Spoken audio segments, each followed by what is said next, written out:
కాంగ్రెస్ ప్రభుత్వంపై మాజీ మంత్రి కేటీఆర్ హాట్ కామెంట్ చేశారు. ఖమ్మం జిల్లాలో ముగ్గురు మంత్రులు హిట్లర్లను మించిపోయారని ఆరోపించారు.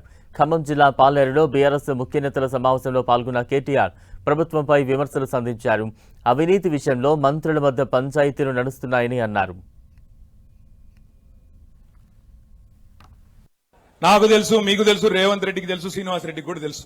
మళ్ళా గెలిచేది ఖచ్చితంగా కేసీఆరే, మళ్ళీ ముఖ్యమంత్రి అయ్యేది కేసీఆరే, అందరికీ తెలుసు. అందుకే నేను మిమ్మల్ని కోరేది జాగ్రత్తగా ఉండాలా, మనం కూడా జాగ్రత్తగా ఉండాలా. ఇంకా ఇంటర్వెల్ దాకా సినిమా అయిపోయింది.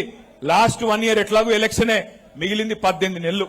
ఈ 18 నెలలు ఉపేందర్ రెడ్డి గారు చెప్పినట్టు చక్కగా కార్యకర్తల్ని మంచిగా కడుపులో పెట్టుకొని చూసుకొని, మీ డైనింగ్ టేబుల్ కాడికి, బెడ్రూమ్ కాడికి కార్యకర్త వచ్చినా చక్కగా చూసుకొని అన్ని సవ్యంగా గనక పార్టీ నిర్మాణం చేసుకుంటే మనకు తిరుగులేదు.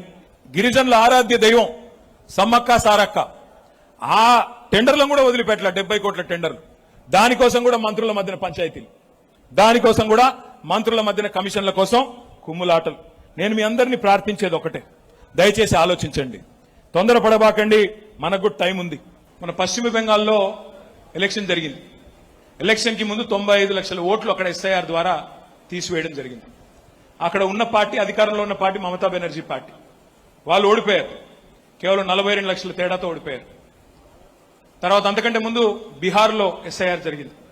బీహార్లో లాలూ ప్రసాద్ యాదవ్ గారి పార్టీ అధికారంలోకి వస్తుంది సార్ అని చెప్పి చాలా మంది అనుకున్నారు.